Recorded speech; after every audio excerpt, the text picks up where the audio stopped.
The adjustable fixture is designed to hold boards of all sizes. When working with the adjustable fixture, make sure Raphael's brush is up and out of the way. You can adjust its location using the joystick.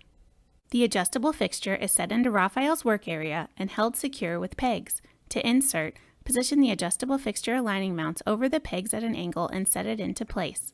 To remove it, use two hands and push down on the front two corners to pop the aligning mount up and off of the pegs.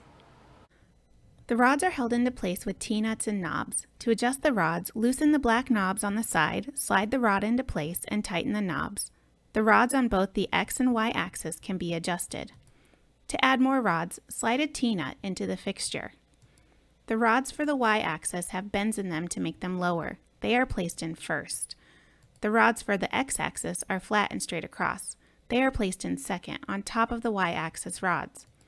Once the T-nut is in the fixture, position the rod above the T-nut, insert the knob, and tighten. To place a board, set the board on the notch and slide the Y-axis rod over. Make sure the Y-axis rod is aligned properly with the top of the fixture. Notice how on the left, the rods are flush with the top of the fixture. That is proper alignment. On the right, there are gaps between the rods and the fixture. With gaps, the PCB can get snagged on the corner of the rod. Once it's in place, screw the knob to tighten. Slide the X-axis rod up to secure the board. The X-axis rod needs a ballerina shoe for maximum support. The ballerina shoes are used to add support to the board on the X-axis.